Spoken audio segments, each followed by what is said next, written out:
Thank you very much for the love you showed me when I put up my first video. A lot of you subscribed and liked and even shared the video. I am very, very grateful to you. And I'm even much more grateful that you came back, that you're watching me right now. Thank you very, very much. And to my first time subscribers, or those that are watching me for the first time, you are welcome to the doctor's quarters. Please go watch the first video, introduce yourself, tell me what you do, tell me where you're watching me from, and then we take it up from there. So today's video, it's a two-part video. So this will be the first part, and then we'll talk about the other one in the next video. It's basically a life-saving technique that I want to share with you.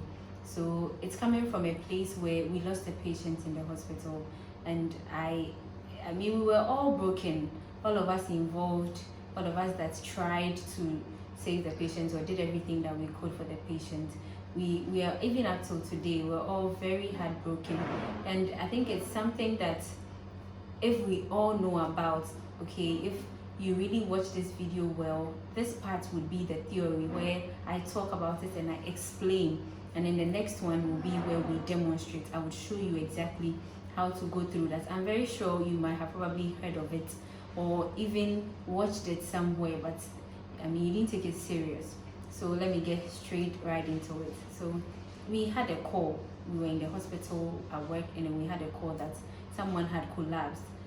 I would say where he collapsed would be about like an hour from the hospital, okay? But our facility was the closest, so we were called that he just jogged a little and fell, and he lost consciousness. So we had to prepare for him.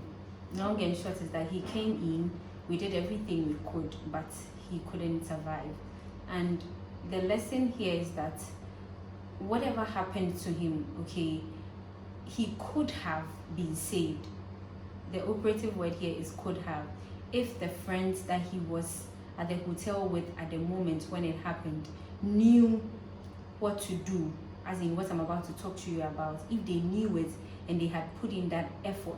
I'm not saying that if they had done it, he would have been saved. I'm saying he could have. And we all are walking around with the guilt of what if the people knew what to do? What if it saved him? And that is not something that we all want to, a guilt that we all want to carry about, or even if it has nothing to do with the guilt. We could have saved a 33-year-old guy.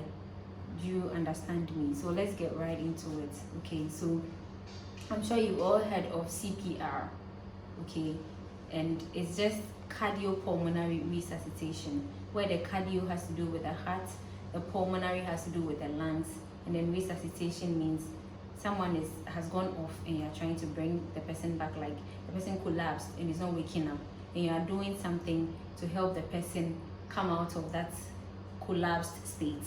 Let me put it that way. At this juncture, guys, you want to take your pen and your paper and jot down every single thing I'm about to talk about. Don't forget, we are working with the example I spoke to you about, where we were called about the guy who had collapsed some 1 hour away from our facility. If you come across such a situation, probably you were working with a person or you just happen to come across it. The first thing, number one thing you want to do is to check for the safety of your surroundings.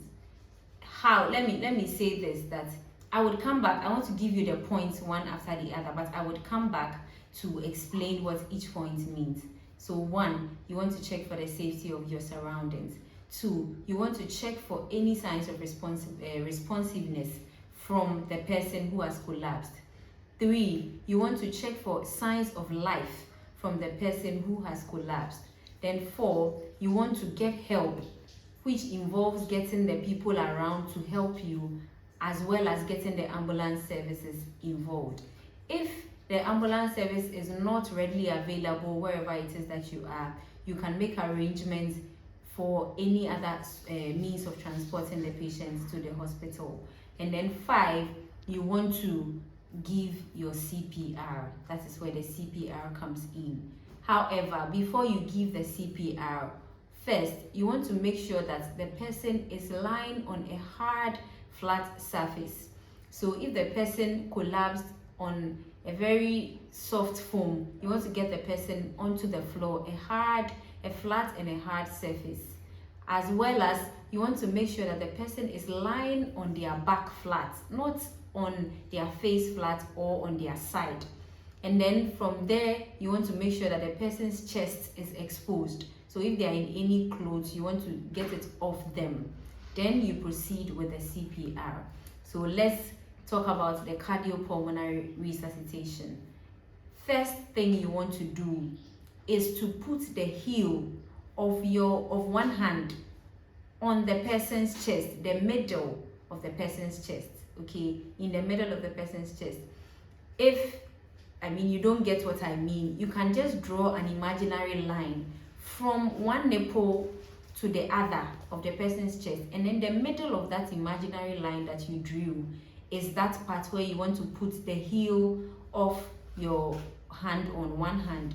Then you add on the other hand, interlocking it with the one that you put there first, and then you give your compressions. The strength of these compressions should come from your shoulders. It shouldn't come from your elbows. It should come from your shoulders. You give 30 compressions with a depth of about 2 inches each compression that you give. So you really have to press hard. 30 compressions. Okay, then we come to those who might want to do the mouth-to-mouth respiration. It is no more advised now because of diseases you could pick up. Some people might have halitosis and all that. You wouldn't want to. But perhaps it might be your child or your brother or your sister, and you wouldn't mind doing that. So I would want to touch on that for those who wouldn't mind doing that. So for that, you would have to give the 30 compressions, and then you move to the head part of the person. You tilt the head backwards and then the chin upwards, and you pinch the person's nose. Place your mouth on the person's mouth, and then you give one breath and give another, the second breath, so 2, after you give 30 chest compressions. And with each breath that you give to the person, you should be checking if the chest is rising, which means that the mouth-to-mouth is successful. Then you return and then do the 30 chest compressions. You would only stop giving the CPR if the ambulance services arrive, where there are trained personnel in the ambulance who will take over, or whatever means of transporting the person arrives. And even with that, as you are transporting the person, you have to continue unless the person has started breathing on their own. So it is on these 2 grounds that you can stop giving the chest compressions or your mouth-to-mouth. Okay, so let's just go back and then let me explain what I meant by you have to check for the safety of the environment. What I mean by that is, imagine somebody collapsing in the middle of the road, and then you quickly rush, not looking to the left or to the right, and you get knocked down by an oncoming vehicle. You first want to make sure that wherever the person fell is safe for you to be able to go and help the person. Someone falls by or close to a fire source, and then because you want to help, you rush there and you end up with burn injuries. That is what I mean by making sure that the surroundings where the person fell or where you're going to help the person is safe for you. And then checking for signs of responsiveness. Not anyone that collapses, okay, has their heart not beating anymore for you to want to rush in to do the CPR to help their heart to beat.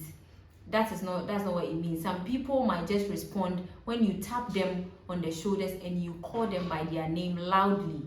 Or if you don't know the person's name, you can just say a miss or a mister or a madam or sir as you tap on their shoulders, trying to see. Some people will blink, some people would move their arm, or they would move their leg, or they might even smile or say something.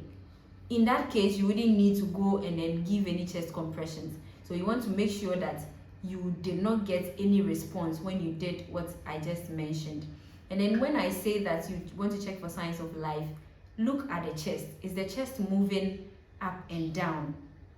Pass your fingers across the nose. Can you feel that breath that comes out when we breathe out? If it's not there, then it means that there's no sign of life. Then you can move on and then continue with all that I said, getting help, calling the ambulance, and then starting with your chest compressions as well as your mouth to mouth. Please, we have come to the end of the video, but I would urge you, if you wrote everything I said down, go over it again and again and again. You can practice this with your brother when you are home and you are less busy, with your spouse, with your mother, until you can get this thing off your head, because you wouldn't know when you would be required to help someone, and then you wouldn't now be looking for your book that you wrote to go and refer, or you wouldn't be looking for the doctor's quarters to now go and watch the video all over again. I hope you understand what I'm saying. Yes, so let us go over it again and make sure that we have it at our fingertips. I am thankful that you watched me this far. Please subscribe if you haven't, and then give me a thumbs up. I'm sure you found value in this video, and then share it to as many people as possible. And if there are people that might not really understand the language of this video, you can just explain to them from whatever it is that you got when you watched the video. You can talk to them and explain to them. Let this understanding and knowledge reach a lot of people, so that we can help as many people as possible. And so in the next video, we'll be demonstrating. I'll show you everything that I have spoken about over here, so that you get the clear picture of it. And so I will see you in the next video. Bye for now.